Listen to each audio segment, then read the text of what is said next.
Hey everybody, and welcome to another episode of Cinema Heroes. I'm Justin Speck. I'm Jake Stu. And today we're talking about Harry Potter and the Order of the Phoenix. Released in 2007, directed by David Yates, written by Michael Goldenberg. This is the one and only Harry Potter movie to not be written by Steve Kloves. Based on the novel, of course, by J.K. Rowling, starring Daniel Radcliffe, Rupert Grint, Emma Watson, Alan Rickman, the usual suspects. And adding to the cast list in this film, Imelda Staunton as Dolores Umbridge, Ivana Lynch as Luna Lovegood, and then, of course, we have Ray Fiennes back as Voldemort. I'm trying to think if there's anybody, like, new, really, in this one. We see a little bit more of Cornelius Fudge, played by Robert Hardy, but I'm pretty sure we had seen him before, I think. So, yeah. Number 5 came out. Also, the most interesting thing to me was before Deathly Hallows Part 1 came out. I think it was Part 1. It might have been Part 2. This was the shortest movie, although it was based on the longest book. So clearly they cut out a bunch. And we have my sister back again with us today to talk about... We're not going to be able to talk about everything that got changed because we'd be here forever, I think. But the big points, we're going to talk about what got changed between the book and the movie. Because I actually, I can't remember anything from the book, really. But I do know I had some feelings after seeing the movie for the first time. So we're going to talk about that. But Stu, initial thoughts when you saw it for the first time. What did you think of this one? How did it hold up amongst the others? I remember people saying that they weren't fond of this movie. I by no means don't think it's a bad movie. It's not a bad Harry Potter movie in my opinion. But again, I haven't read the books. But just from a movie standpoint, I could see why it would be lower on the totem pole. So far, this is the one that I like the least out of the ones that we've reviewed so far. I was actually going to suggest that we maybe start at the end of the episode, start putting in order the movies that we've seen so far. And so now I know that this would be number 5 for you out of the first 5. I feel like, I don't think it's a bad movie either. I do remember not liking it as much when I saw it in the theater, but I think I had recently read the book. And so I feel like anybody who's read the book or remembers the book really well and sees the movie, I can understand why they would probably not like it. But now that the book, I haven't read the book in forever and don't really remember it, I actually kind of enjoy it. I think it's okay.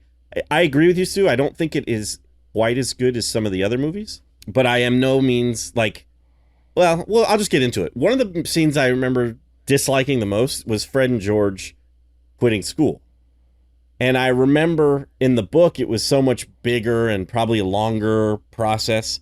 I don't really remember what it was. I just remember being like, that was it when I saw it in the theater. But now I think it's fine. Because I can't remember the book. And when I rewatched this movie a couple years ago after my son was born, I remember being like, oh, it's coming up. This is this part. And then it happened and I was like, oh no, that was cool. I liked it. So I didn't, so I don't know if you want to get into it now, what was different but that was just, I remember that was a feeling I had. And so that can kind of go with, I think, how people don't like it if they have recently read the book or remember that. I was going to ask, do you think they didn't like it because it was different from the book and they had to cut so much out, or do you think it was the actual story, the content? Because it is Harry's favorite place in the world, Hogwarts. it just becomes this that's true place. How much of it is because it was different from the book, or because Dolores Umbridge? Yeah, exactly. It's depressing and right. There's just there's a pall over the whole school, and that could be too. Did they just not like that, or I don't know. I'd be curious to know, out of the people who are, Janelle, I guess, out of the books, where does this one rank? Is it kind of lower on the list for you? Because if your thought process about the movie, I would think that would correlate with the book as well. For me personally, it's not the lowest. I almost hate to say this, but for me, it's Prisoner of Azkaban. Oh, I know. Oh, that hurt. I did not, in terms of reading the book, I did not enjoy reading that book. wow. And I wonder if because I knew the biggest plot point of Sirius being You knew that going into it already? father's best friend, right? And so, like, if that just like for whatever reason, I just didn't enjoy that one as much. So that one, unfortunately, would probably be at the bottom. Sad. I know. And then I haven't had time to think about this. Yeah, sorry, I put you on the spot there. I really enjoyed Goblet of Fire. Yeah. That would probably be toward the top. And so I would say Prisoner of Azkaban and probably Order would be at the bottom. Toward the bottom. But there was a lot about the book that I really did enjoy, though. Because I think, and maybe this is why people didn't like it as much, because what was cut out of the book helped, give some merriment and some, like some lighter points to kind of balance out everything heavy that's going on. Mm-hmm. And they just made it a darker film. Right. Right. One of the things they cut was Quidditch. That's obviously a big part of the school and of Harry's, life. He loved Quidditch and being the seeker. And so, obviously, and that was one thing that kind of bugged me about the movie was when Umbridge suspends clubs and meetings of Quidditch was one of them. I mean, like, Quidditch no longer, they couldn't meet and play, and there was outrage over that. Like, I was like, where's the outrage? Like, because there's no mention of Quidditch, that's just not in the movie, so you don't get to see them get all upset about that. But before that happened, Fred and George and Harry get in a fight with Draco because Draco is being mean. But because what happens, they have tryouts for a new keeper because the captain, I forget his name, Oliver Wood, he is no longer at Hogwarts. He graduated. Right. And so Juan tries out and he joins the Quidditch team. That's not in the movie at all. But wow, not at all. He's not a very good player. And so the Slytherins, led by Draco, create this chant, a song that's just horrible about the Weasleys, I can't remember that, but it's just, really mean chant. And they just chant it during the whole game. And of course, Juan just feels horrible. But Fred and George lose it. Harry joins them, goes after Draco. They get in a fight, so they get suspended from the Quidditch team. And Umbridge takes their brooms and keeps them in her office. And so when Fred and George end up leaving, it is drawn out more. There's the fireworks, but then there's also, they create this diversion because Harry wants to get in touch with Sirius, and Umbridge, has control of all the fireplaces so that nobody can use blue powder or however they did it to communicate through the fireplaces. The only fireplace that he could use was in Umbridge's office. Right. She had one that she could use. So he snuck into her office while Fred and George were creating this diversion. And it was like a swamp in one of the corridors. And so at that moment is when they, use the spell, Accio Booms, and their booms come and they get on their booms and they're like, you can find us at Weasley's Weezers, whatever it the is. name of their shop. Weasley's Weezers, I think, or something like that. And then they fly off, and of course everybody's cheering. And so that, I can understand when you saw it initially, like being a little bit underwhelmed, because it just wasn't quite as, but I think they still did a good job in the movie with how they, with the fireworks display. Right. And chasing Umbridge with the big dragon firework and stuff. Yeah, I thought it was fine. Right. But I do think underwhelmed is the perfect word. I was underwhelmed by it when I saw it the first time. But I think the reason they did it that way was because they'd taken out the Quidditch. Right. Like, if you don't have that, the fact that Umbridge has taken their brooms and, like, they've kind of lost all will to stay in school once Quidditch was taken away, and it's like, what's the point? And, that's when they start their hijinks and then decide to take off for good. Yeah. All right. To go back to what you said about about the content of the movie and the book as well, just the story itself, I do think that might play a part in why people are not too fond of Order of the Phoenix. because this movie is kind of a drag. Like we said, this is Harry's safe place, and it's not safe anymore. It is right. She basically turned Hogwarts into a prison, and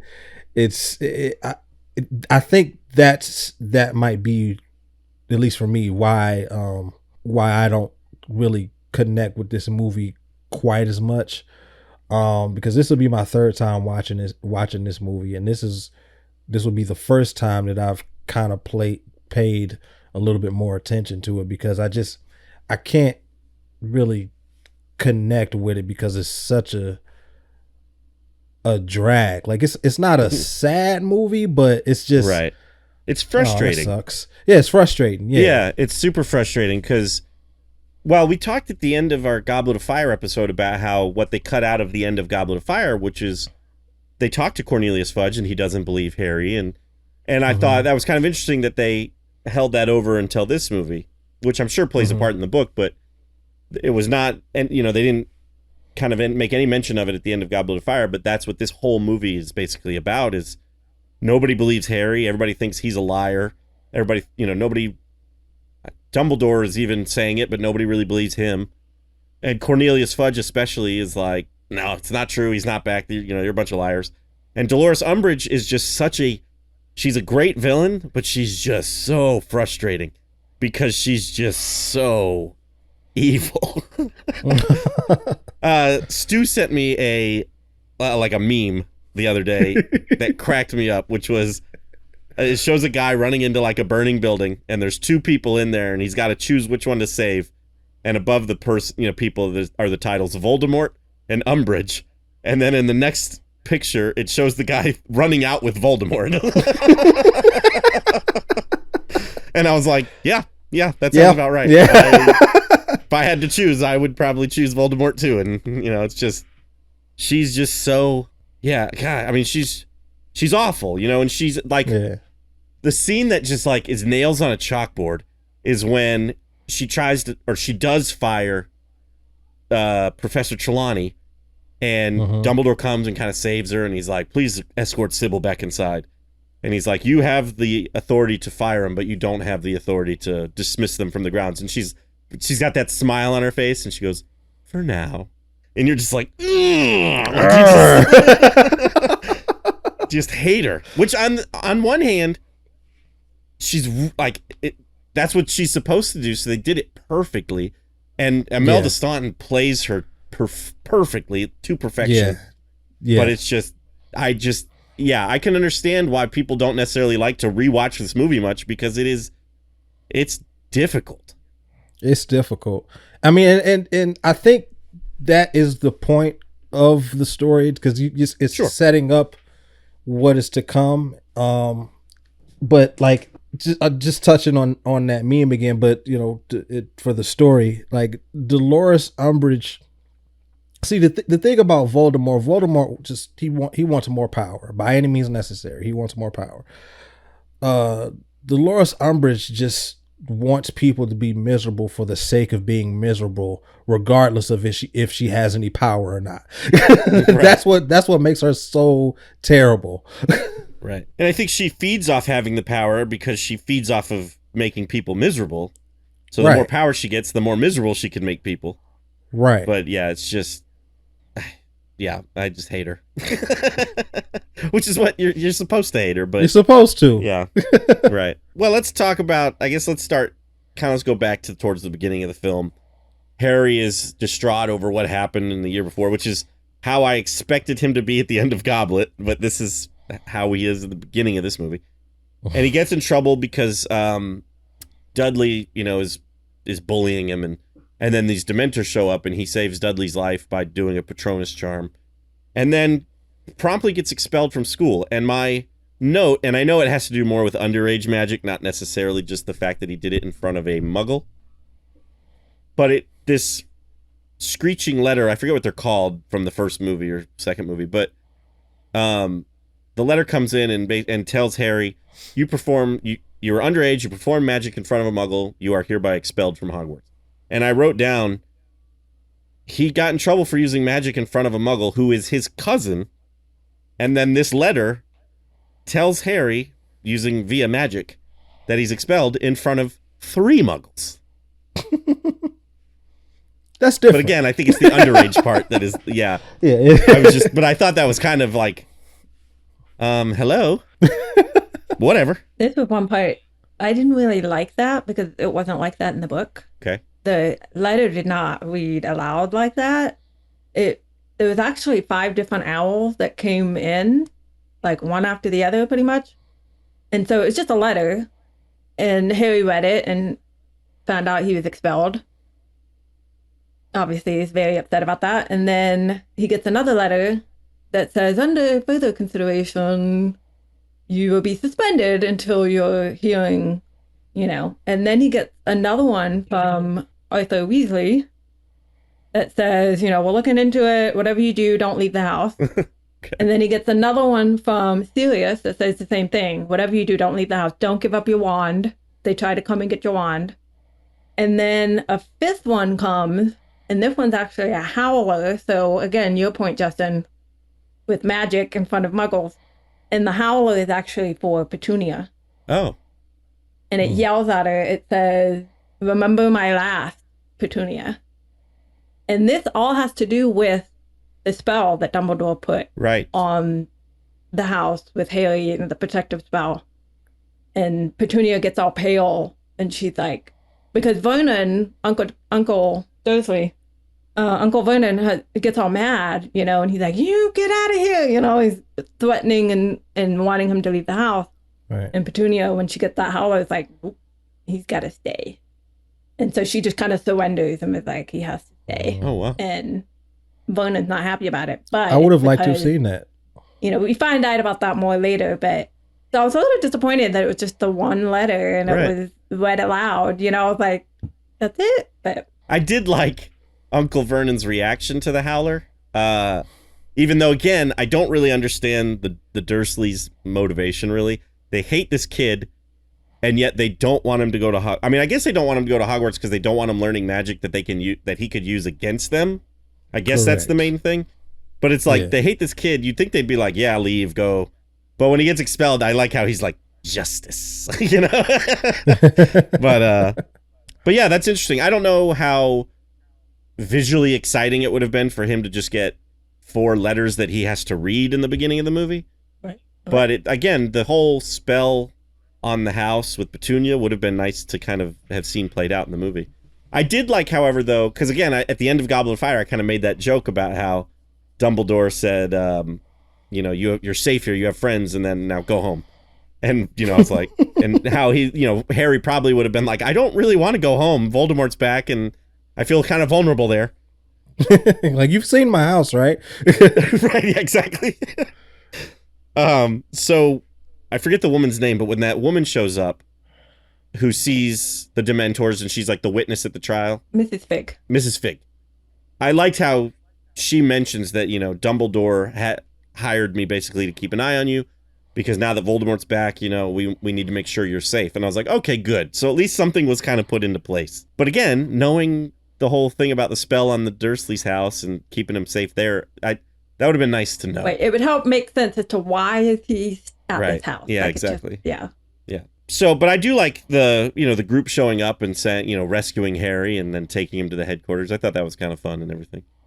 Nymphadora with her, don't call me Nymphadora. I read in the trivia that I guess her hair in the book is pink, but they decided to make it purple because they wanted Dolores Umbridge. She was like the only pink in the movie and they didn't want to, so they just made her hair purple rather than pink, which I guess makes sense, but I guess they wanted to associate in this movie pink is evil, is Umbridge's color. Yeah, so. Yeah.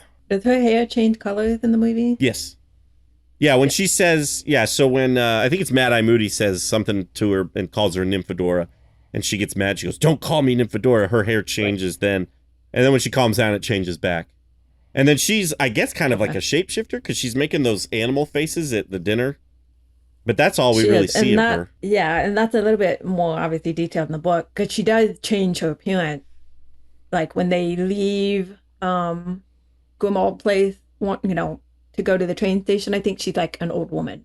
Oh, so she can change her appearance. And we see her a little bit in the third act with the battle against the Death Eaters and stuff, but I knew that she was probably way more fleshed out in the book than she is in this movie, because she's a C character, essentially, in this movie. She's not in it very much. But I know she's in the other movies, so I assume she kind of gets fleshed out. Speaking of other characters, it was really nice seeing Remus Lupin back again. That was a lot of fun. And, of course, we get to see more Sirius finally, so that was really nice, too, getting to see more Sirius. I saw the movie. It's been like a little while now, so I can't remember exactly what comes next. But one thing I thought was interesting, again, not really necessary to the plot of the movie necessarily, but when they get to Hogwarts and they do the Sorting Hat every year sings a song, like a different song. And this song that he sings this year actually has a warning in it about, danger is looming. We need to stay united. And everybody's like, has the Sorting Hat ever done that before? Has he ever given a warning like that before? And so I just thought that was an interesting little tidbit. Yeah. That, the Sorting Hat knew what was coming, not just with Voldemort, but I think with the dissension in the school. Right. And trying to, cause division in the school. Again, I would probably. I mean, like to have seen as soon as Dolores Umbridge got hired, the Sorting Hat might have been like, well, time to start looking for another job. I'm kind of, I can totally understand why they cut out Sorting Hat scenes, because we obviously don't need to see that every single movie. But it was kind of interesting seeing, and I actually read that he's not in the book, but Nigel, I think, he's like the young character in the movie who is in the Order, or Dumbledore's army, who's being trained. I thought it was kind of cool seeing like the younger character, like these 11-year-olds essentially, who are coming in to Hogwarts for the first time, kind of just like Harry and Ron did, and Hermione back in the first movie. So it's kind of interesting seeing our characters grow and little kids coming in, That was neat. And that they believed Harry and wanted to, they went on the other side. Yeah. Thought Harry was crazy. I was going to ask, what did you think about Seamus, in that kind of fight between him and Harry? Obviously it was a little sad. They've been pretty good friends, not like as close as Ron and maybe even Neville with Harry, but they've been pretty close friends throughout the years, and to suddenly kind of not have your friends back. But at the same time, you can understand a kid being told certain things by his parents and believing that. So, but at the same time, it was nice that he kind of comes around and believes him later on. But I guess I liked it because it made it seem like not everybody believed, not everybody that was on Harry's side from the beginning is now not necessarily on his side now. And so that was kind of cool. It's a lot more gray area with the characters. Yeah, now. Exactly.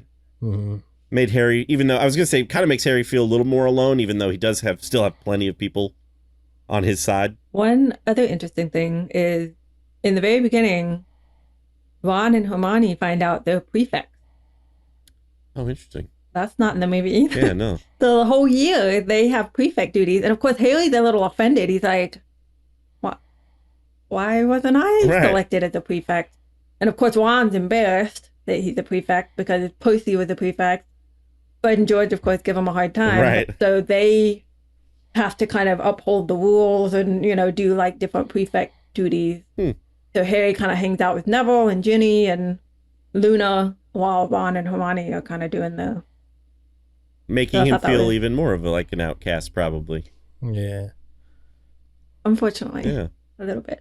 This is all stuff that should have been in this movie. All the stuff all the comparisons that you've made, and all the stuff that we've discussed that was cut out should have definitely been in the movie. It would have fleshed it out more.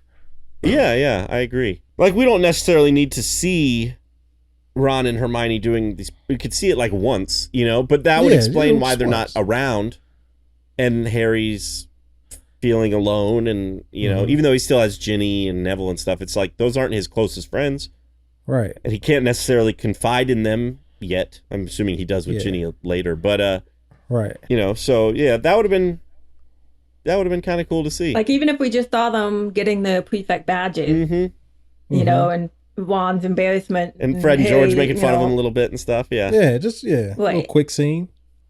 Speaking of Fred and George, another thing we talked about at the end of Goblet of Fire was you telling us about how the prize for winning the Triwizard Tournament was that 1,000 galleons.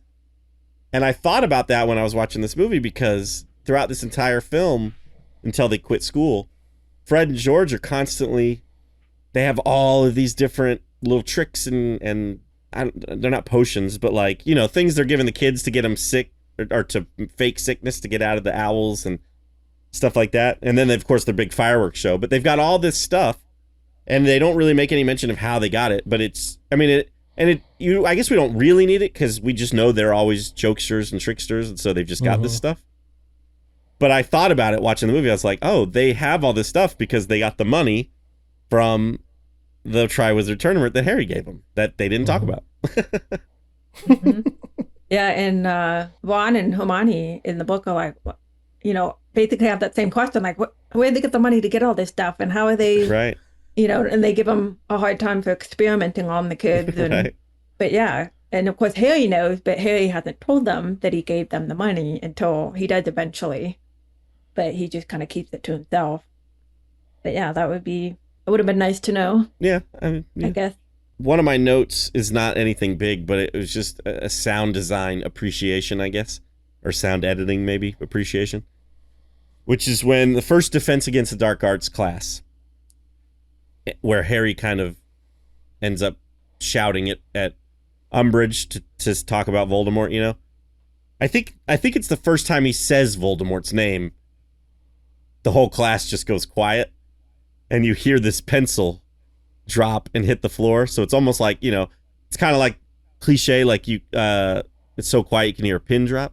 But I just liked that sound of that pencil hitting the ground and like rolling off. I thought it was just really a nice little touch to add, like the uncomfortable kind of, oh, he just said Voldemort to the teacher who told him not to talk and stuff like that. And so I like that. I thought that was kind of cool. Yeah, talk about another frustrating moment.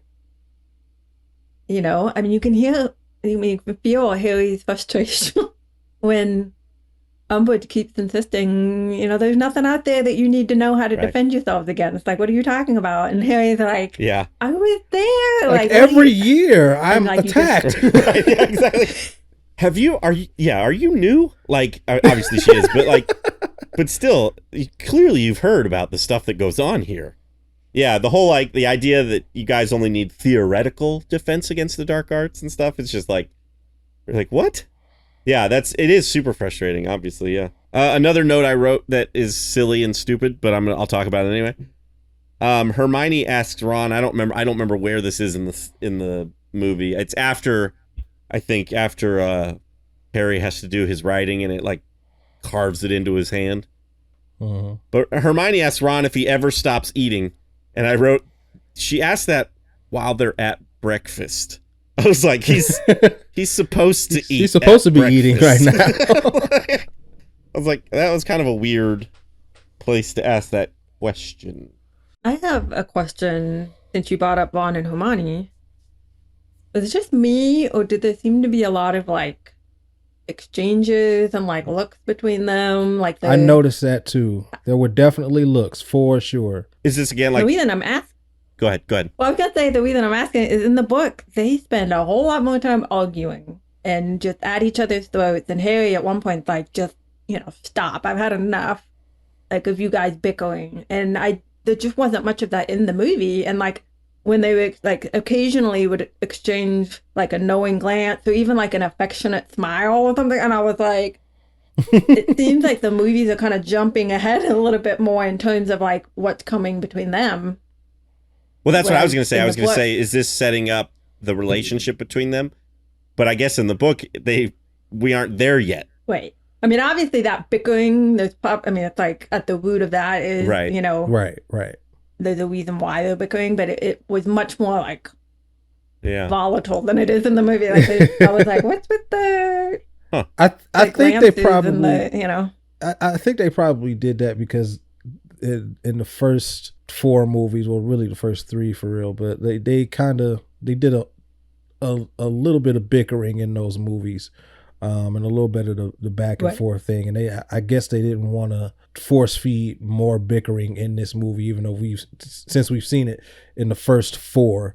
So But from a movie standpoint, I see why they would kind of jump ahead and start setting up that relationship, because they very much like little hinted at it in Goblet of Fire, and now they're kind of given a little more nonverbal clues to where this is going. So like I said, I think it makes sense for the movies for them to not have that bickering in there. yeah, I just wanted to make sure it wasn't just me. Like, I was like, Oh no, it wasn't am just I you. seeing what I I think definitely I'm saw seeing? it. So, yeah. Okay. Something else we saw for the first time in this movie is Severus Snape. He's training Harry how to kind of keep Voldemort out of his mind. And at one point, Harry kind of uses it against Snape, and we see a memory where James Potter is not necessarily the nice, heroic guy we thought he was. Bullying Snape. Yeah, yeah. Which then, of course, ends the lessons from Snape. He kicks him out right away.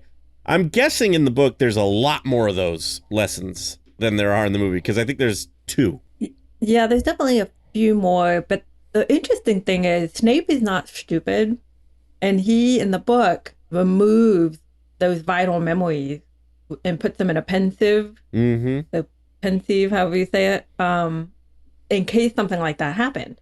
So if Harry managed to get into his mind, they were memories he did not want Harry to see, including that one.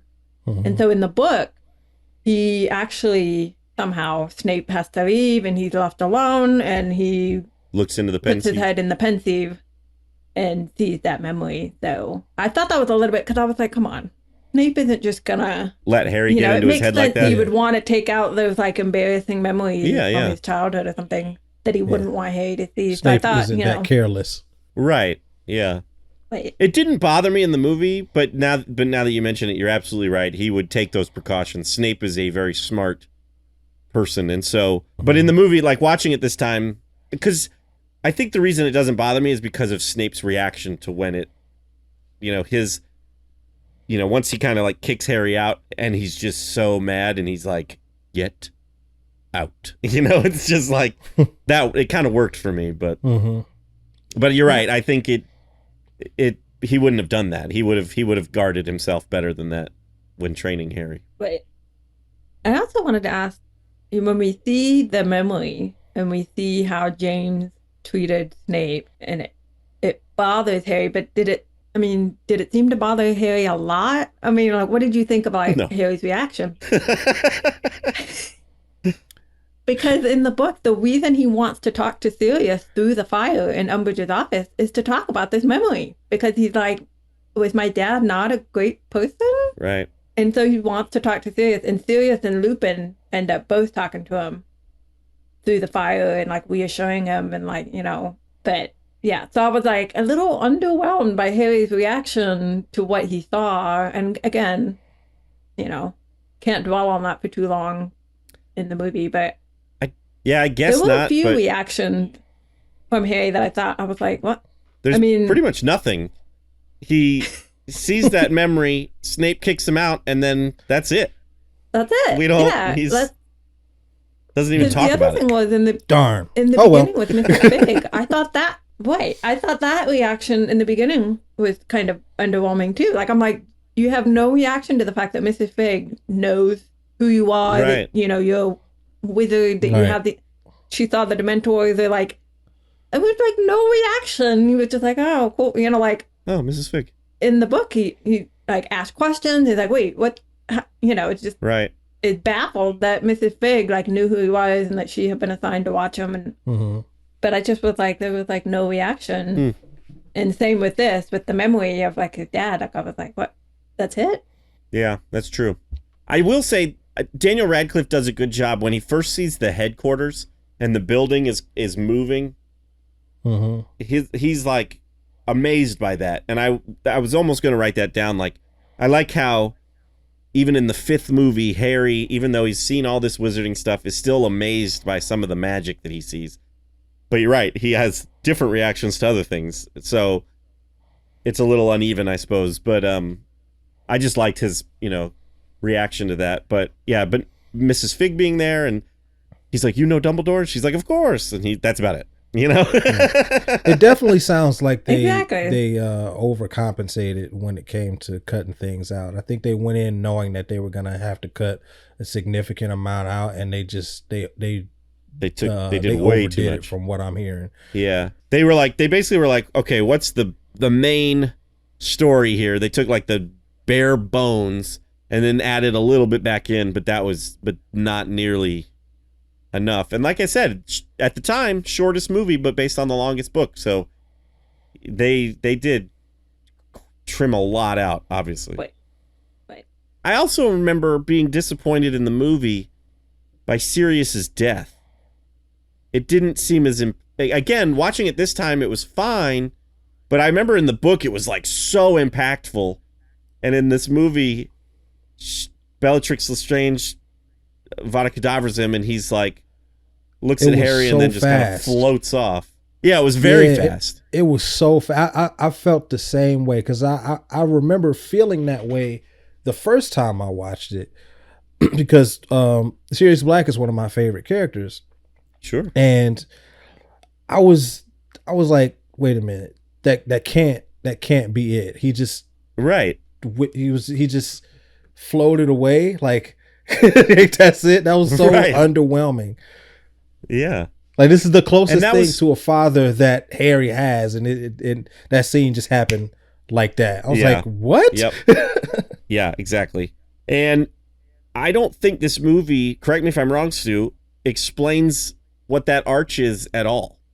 Right? Like they just are like, "That's an arch," and that's it. No, I don't remember. But there's something significant about it in the book, right? It's not explicitly explained, because when they go in that room, Harry hears the voices coming from the arch, and it sounds like they're just like through the curtain on the other side of the arch, but it's got like a hole, like it's trying to get you to like go through the arch. And so he gets kind of mesmerized by it, and he starts kind of going, and then of course his friends kind of distract him and keep him from doing it, and they go to another room. But after Sirius dies, toward the end when he's talking to Luna, and Luna was like, I heard them too. Like, you weren't crazy, like I heard those voices too. So like I said, it's not explained explicitly, but I think it's implied. I mean, are these people that have died that are whispering? Is it like something, because Luna also heard it, and that's kind of my assumption, but and I don't know if it's like trying to pull you in and to your death, you know what I mean? Like it's...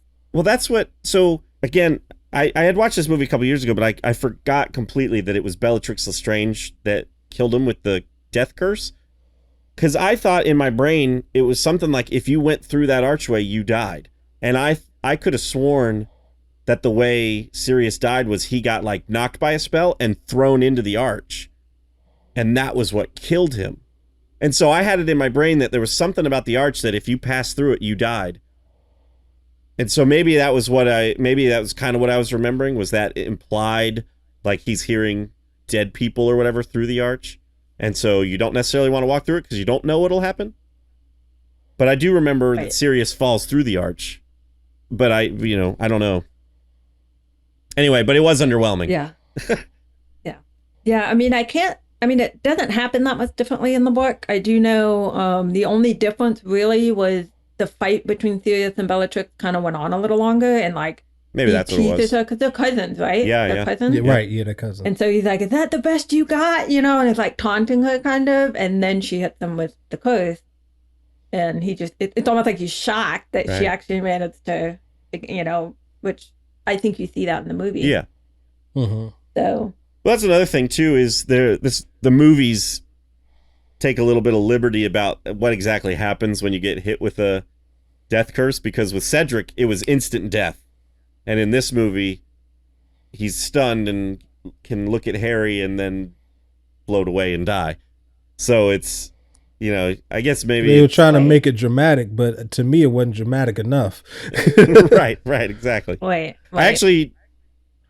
It would have been shocking, I guess, I don't know if it would have been more dramatic, but it would have been more shocking had she done that and he just, like Cedric just died and fell over in front of Harry and he's like, what? Mm-hmm. You know, it just would have been, that would have been like, but I don't know if it would have been better or worse. I don't know, but just something that I thought was interesting. You brought up Luna Lovegood. What do you guys think about how Luna Lovegood is in this movie? I don't really have an opinion. She's just take it or leave it kind of thing. Yeah, just there. I actually really like the actress who plays Luna. I think she does a good job with it. And she's like kind of perfectly like a little off almost, you know, to where you can kind of understand why people keep their distance with, stay away with from Luna. her. But at the same time, she's very sweet. She's sweet. She's very sweet. Yeah. And I can understand why Harry has a connection and stuff there. So I liked Luna in the movie, even though I don't think the only thing she really brings is like a little bit of a connection with Harry in order, like she sees the Thestrals, whatever they're called, those animals. And that's about it, really. She kind of talks a little bit about, she's like, I believe, you know, she's the first one other than Harry and Ron probably to say like, I believe you, Harry. Mm-hmm. Even though it's the crazy, quote unquote, crazy person saying, you know, I believe you. And he's like, great, thanks. Right. I do think she did a very good job of bringing that character to life. Yeah, I do it too. was very like true to the book, you know, very kind of dreamy, spacey. Right. And obviously, I think, you know, like her connection with her father, who's the editor of the Quibbler, like that kind of plays a role in the later movies. Yeah, yeah. And it does play a role in the book because of all the articles that are coming out. What's the main newspaper called that they get? The Daily Prophet. The Daily Prophet. Like, it's just, they keep printing how Harry's crazy. Right. And so Hermione has the idea for him to give the real story to Rita Skeeter. Remember her? Yeah. Because Hermione, remember, captured her. So she kind of like blackmails her to writing an article of the real story and of what really happened for the Quibbler. And like the Quibbler ends up selling out. Oh, nice. You know, even though everybody thinks it's like the Inquirer, right, or like right. the, you know, so that's just a little tidbit from the book. So in the book, does Cornelius Fudge show up at the Ministry of Magic after the whole fight and see Voldemort? So that is, or does that not happen? Yes, that happens. Okay. That was another frustrating moment. You know, he's been told this entire movie, Voldemort's back. And he walks in and he's all stunned and he goes, he's back. And you're like, yeah. You know, like obviously that had to happen, but it was just his reaction. Not like, I think that was. It's true. It was just like, he's back. And that obviously was planned. You know, we can talk about that if we want, that fight scene between Voldemort and Dumbledore. Because that was another, like, source of disappointment, I guess, for me. Because when it's Harry and Bellatrix, because Harry goes after Bellatrix. And that was another thing I wanted to mention. When they're in the arch room, it plays out a little differently than it does in the movie. Because all of his friends kind of end up getting hurt. So it ends up just being Harry in the arch room with the Death Eaters. And they're like, you know, give up the prophecy, you're all alone. And of course, Neville, brave Neville, comes in. He's like, he's not alone. But he had his nose broken, so he can't do any spells because instead of saying stupefy, he's saying stupefy. Like he can't like stupefy. So he's like trying to stupefy and he can't because he broke his nose. Nice. And so Harry's about to give over the prophecy to save Neville because Bellatrix sees Neville. That's where in the movie, it happens earlier in the prophecy room. Yeah. But in the book, it's in that arch room. And she's like, Longbottom. She's like, I knew your parents. And he's like, I know. And she actually does the Crucio curse on him. Oh, dang. In the book. So I thought that was an interesting thing that they left out of the book. I mean, out of the movie. But after that happens, you know, Bellatrix escapes, runs away. And so Harry goes after her after Sirius dies. And so they're in that main lobby area of the Ministry of Magic when Dumbledore obviously comes in. Well, let me back up a little bit. So Harry lets Bellatrix know at that point that the prophecy has been destroyed because she didn't know. Right. And it actually gets destroyed in the arch room as well. When Harry's trying to rescue Neville, he gives the prophecy to Neville and Neville drops it. Nice. And so nobody actually hears the prophecy. I know in the movie You do hear they it, hear yeah. it, but nobody actually hears it. It gets smashed, it's gone. And so Harry tells Bellatrix, the prophecy's gone, and she like gets scared because she knows Voldemort won't be happy about Right, it. And sure. Voldemort shows up and Dumbledore. But what I was disappointed in was, that big statue? That's like a water fountain statue. Yeah. I don't know if it's featured that much in the movie. Is it? Because Not it comes a to tiny life. bit. There's a wizard, a witch, a centaur, a goblin, and an elf. I think the wizard comes to life and protects Harry from Voldemort and ends up keeping Harry from participating in this showdown between Dumbledore and Voldemort. The witch comes to life and traps Bellatrix. The Bellatrix can't get away, and then the goblin and the elf go to the fireplaces, supposedly to get the Ministry of Magic, the Minister of Magic. And then the centaur comes to life and also joins the fight and protects Dumbledore at one point from one of Voldemort's spells. Wow. And then Fox, the Phoenix, Yeah. he also comes in at one point and like swallows one of the spells and saves Dumbledore's life. So like there's just this like huge scene, with all these statues so I was a little bit disappointed that none of that happened in the movie. But so that was another big kind of, I was like, oh man, I was kind of looking forward to seeing the statues come to life. And that makes me participate in sad the because fight, I really like that scene, and now you tell me there's so much more. Like, Right, yeah. that kind of makes me sad. it was a great scene. It's so good, yeah, but I just, Yeah, it was what could definitely have been. Yeah. You're right. but yeah, I'm sorry. All right, so I have a question. In the movie, after Sirius dies, Harry goes after Bellatrix, and he attempts to use the Cruciatus curse on her, or whatever, the, Crucio. And it doesn't really work. But I remember hearing him go Crucio, and in my brain I was like, Harry, no! I was like, don't do that! And I wondered if he does do that in the book? Does he attempt to try to do that in the book? He does, okay. Mm-hmm. Does she say you have to mean it, Harry? Voldemort does. So that's when he arrives. Okay. So he tries to do it. It doesn't really work. And then Voldemort kind of appears and he's like, you have to mean it, Harry, and then he uses it on Harry, I think, for like a brief moment or something. I could be wrong, but yeah, because I think that's a slight difference. I think Bellatrix is the one that's like, you have to mean it, because she's obviously, when it didn't work, right, she's time, fine. But yeah, in the movie she just is like stunned, I guess, maybe, so she's kind of still on the ground, but not obviously being tortured.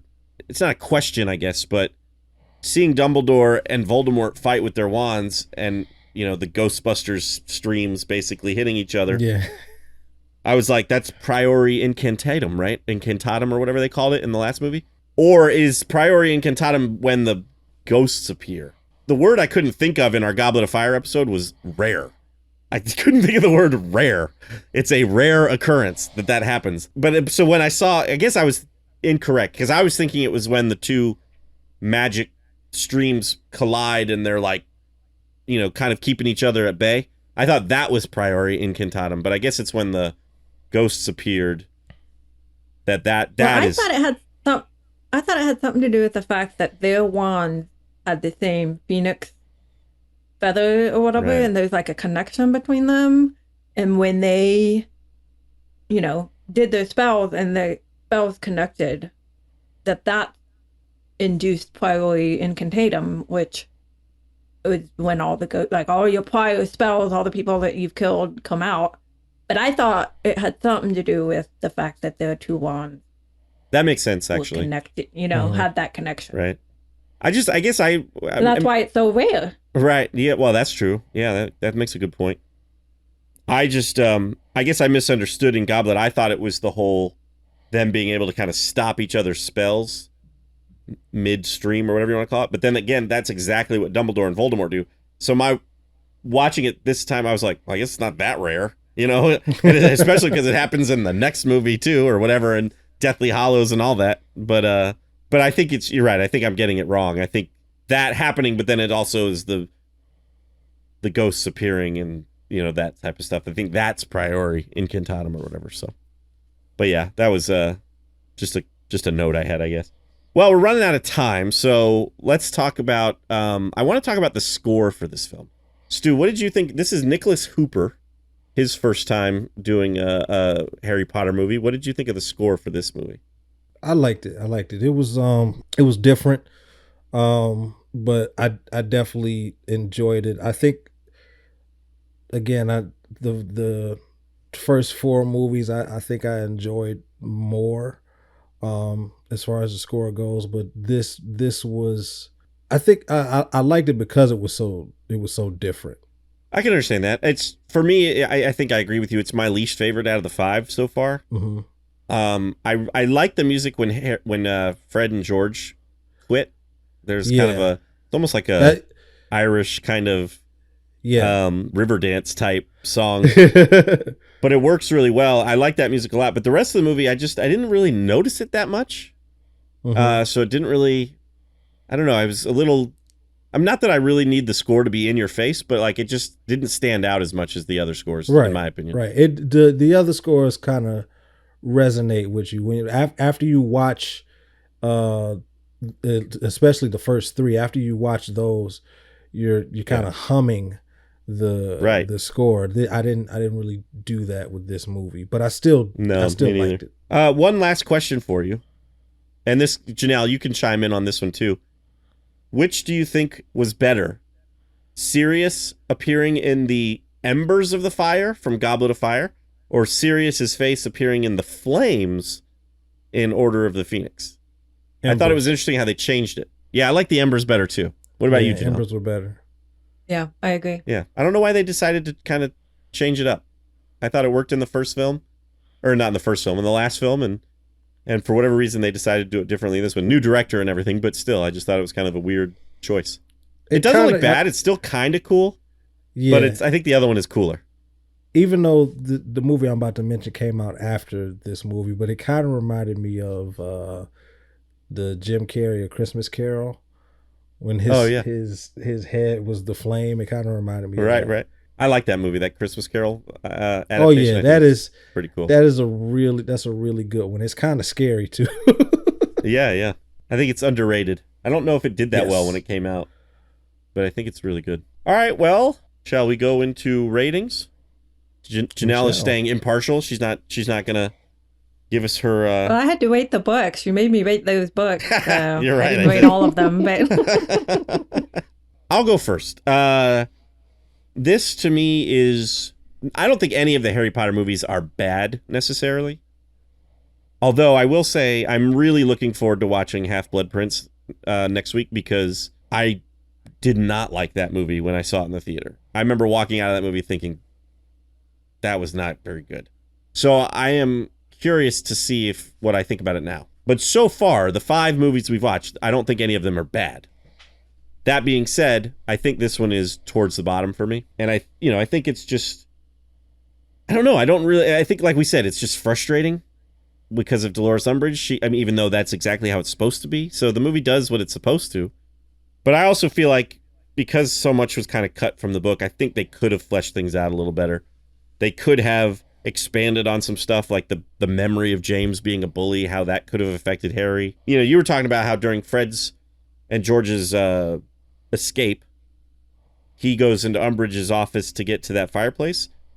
That obviously doesn't happen in the movie, but they do go break into Umbridge's office to use the fireplace because they're going to use flu powder to go to the Ministry of Magic, and then they get caught. And that's when, and actually, we didn't talk about that scene, but I actually really like that scene because she's actually about to use that Cruciatus curse on Harry when Snape walks in, and Harry tells him they've got Padfoot at the place where it's hidden, and he knows exactly what he's talking about, but he goes, no idea, and I thought that was cool. I like that scene a lot.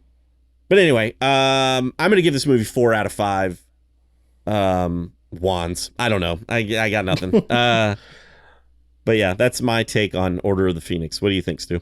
Yeah, again, I've liked all of them so far, but this is definitely at the bottom right now. So I'm gonna give it 3.5 stars out of 5. Yeah, I debated going 3.5, but I just I still enjoy the movie, but Mm-hmm. I'll stick with my 4, I guess. Well, Janelle, do you want to chime in since I made you rate the books, or no? You want to keep the movies impartial? Yeah, I'll stay impartial. Okay, no problem.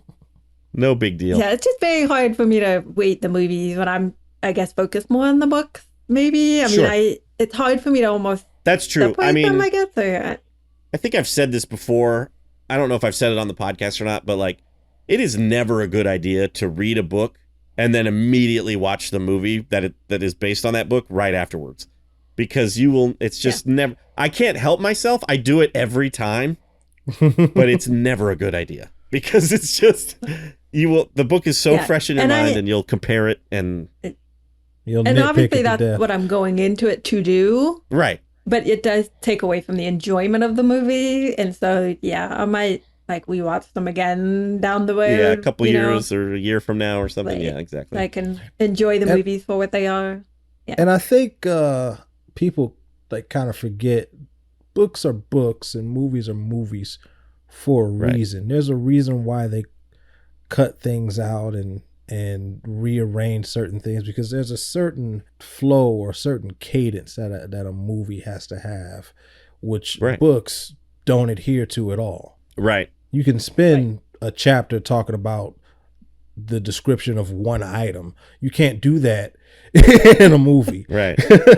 Right. No. Well, it's like we were talking about in the beginning of the movie, how he had 5 owls show up with 5 different letters, and like you can have a whole chapter where he's reading those letters. It would just have been, we would have been like, let's move on if that had happened in the movie, you know?